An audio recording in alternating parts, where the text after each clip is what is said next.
Okay, YouTube, I caught MTS from Mass Aquariums. In case you don't know, that's multiple tank syndrome. So how I fixed this problem was I got this 55-gallon aquarium. I got it about 36 hours ago, and it was a surprise, a lot of the things that happened with it. But also, it's important to have a plan. Now, before I took on this endeavor, I watched a video from Jay Wilson about how to move an aquarium. There's going to be a link to it in the description below. It's easy to move an aquarium without live fish in it. It's a whole other thing to move them with live fish and to keep them alive. I'm proud to say all the fish have survived this move as of now. So here's what we did. When we got to the home, we first checked the aquarium for leaks. That's obviously what you want to do before you buy a tank.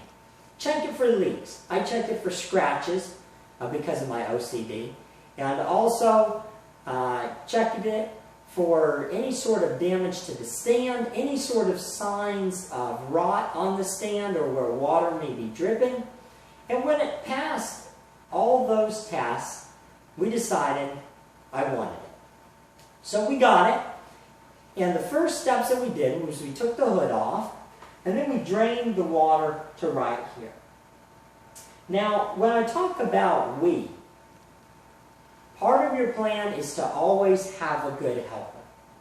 Now, you can't just depend on the person that has the tank. Because in the case of a large tank, they may be able to help you get it to your car, but who's going to help you get it loaded into your home? So I had my dad with me as the helper. So we were able to drain the water and start catching the fish. But if you're going to catch the fish, what are you going to put them in? Well, buckets. Now when you take your bucket, get a bucket with a lid, because fish will jump, and drill holes into the top. I don't know if you can see them. I have 4 holes drilled into the top, 5 holes actually, for ventilation, where you can be able to run an airline tubing into the bucket. Remember from the previous video, always have a battery backup air pump if you're going to be moving or transporting fish. So you have your bucket, but you need to be able to plan for the unexpected. When I had purchased this aquarium, I had received pictures of it prior to traveling, and I was traveling about 20 minutes away from my home. But I still planned for the unexpected. I did that by taking this cooler with me. This is a watertight cooler. And I took it with me because I didn't know what to expect. I didn't know if there was going to be hidden fish in the tank. And to my surprise, when I looked at the tank, there was about a 9-10-inch plecostomus in there that I didn't even know was coming with the aquarium.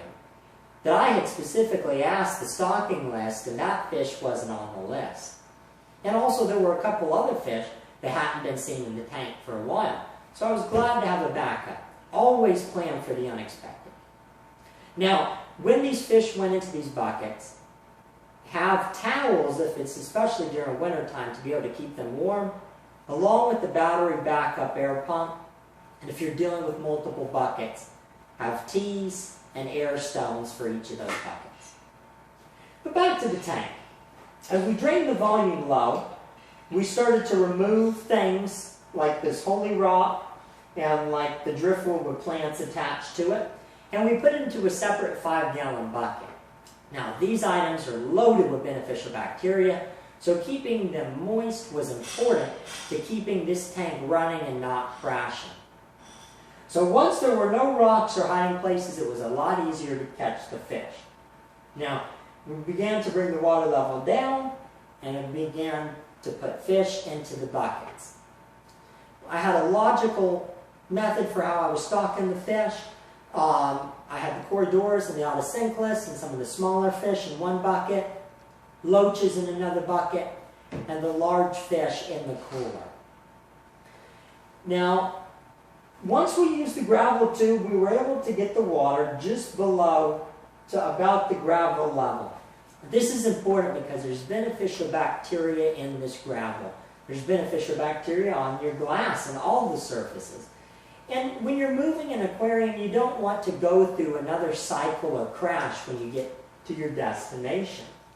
So what we did was we kept the gravel moist and moved the aquarium with the gravel in it. So the fish are in the buckets, they're being aerated, they're wrapped in towels to be able to stay warm. This tank goes into my truck. Now, then the stand goes. And then the fish in the buckets go into the truck and they make the journey back home. Now that was about a 20-minute journey. And so when we get home, what you want to do is you want to have the location for your tank already picked out. You don't want to be trying to move stuff out of the way and figure out where it's going to go, which room it's going to go in. We've got live fish in buckets here that have went through a stressful move. So we need to get them into their new home. Now, once I found this spot, which I already had this spot, but once we had the tank and the stand in this spot, it became time to go ahead and get these fish back in the aquarium. But there's a procedure of steps here. We had to obviously add water for them to swim in. Now, while I wanted to use an Aquarium or Python water changer and just fill the tank up quick with water, I needed to preserve all the beneficial bacteria alive. So I used preconditioned water. This is water that had already been treated to remove the chlorine and chloramines. Now I didn't have 55 gallons of water treated, but I had a little bit of water to get me started. Now why you want to use preconditioned water is very important. And I like what John Hudson from KG Tropicals and Tank Top said. When you think about it like bleach killing bacteria, we need to consider that our tap water has chlorine in it. And that will kill our beneficial bacteria on contact. And in an aquarium like this, with a relatively high fish load, I couldn't deal with a beneficial bacteria die-off and a tank crash. It would be disastrous to the fish.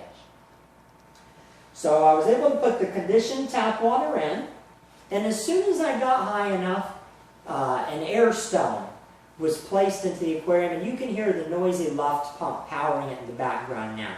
This started helping in circulating the water. As the water level rose, things like the heater, the power head, were able to be added into the aquarium. What this did was this circulated the water, it oxygenated the water, and like we talked about in the previous video, it got the same temperature water going throughout the aquarium. I have a thermometer on each side, so I was able to monitor the temperature. And when it got to where my target temperature was, and at the time was 76 degrees, that's when I started to acclimate the fish.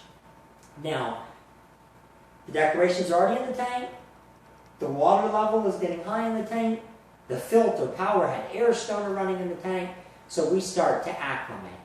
Now, for this method, we've got large fish and multiple buckets. Floating them is not going to work. So, we drip acclimated them. That involved getting some airline tubing, tying a knot in the end, to where each bucket was dripping about 2 to 3 drips a second. Now when we're dripping, acclimating these fish, we want to make sure the water level in our buckets isn't near the top. So we remove some of the water so that we had room to fill in our new tank water. Now, after about 45 minutes, I took the most hardy fish and began to net them and put them into the tank. The new 55 gallons of water that I provided was much cleaner than the water that they were in. So I did net them and put them in the tank. Now, at about the hour point, the sensitive fish, some of the fish like the angelfish, I was able to net them and put them into the tank, and they did splash a bit. Be prepared when you're netting a big fish in a bucket and then putting them into an aquarium, they will splash a bit. Now I put the lid on the aquarium, but I left the light off. These fish had been through stress, they had traveled a great distance, they had been out of a filter heated aquarium for a while. So I turned the light off and I let them settle. Now the next day, I came in to look at the tank, and they're all still doing good. All the fish are still alive today.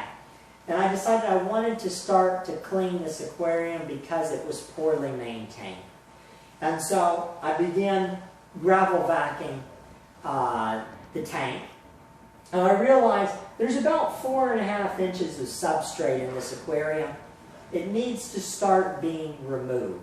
Now with the beneficial bacteria on this tank and it being reestablished, I'm slowly removing the gravel so that things like the filter cartridges will be able to catch up. The plants are slow growing, so I don't have the benefit of a heavily planted tank. So everything is with time. I'm not going to just drain the tank down and then keep refilling it back up. I'm testing the water every day. Everything's looking good for now. I didn't feed the fish for the first 24 hours after the move to let things settle, to relieve their stress, but I'm keeping the aeration and the circulation on the aquarium. And I'm really happy with the results. The fish seem to be healthy. I'm going to decide after the tank is cleaned and after doing a little bit of maintenance if any of the fish need to be rehomed. I felt the stocking list was pretty good at about 11 fish, and I found out I got nearly 15 fish. So that yo-yo loach makes a lot of, disrupts the tank a lot. But I'm really happy with this tank. I'm still identifying some of the fish that are in the aquarium, and so I will do an update video about this tank and with my stocking list and everything. So thank you for watching this video. Moving an aquarium with live fish in it is difficult, but it can be done if you plan, plan, plan. So this is Nicholas Aquariums, and you just watched another episode.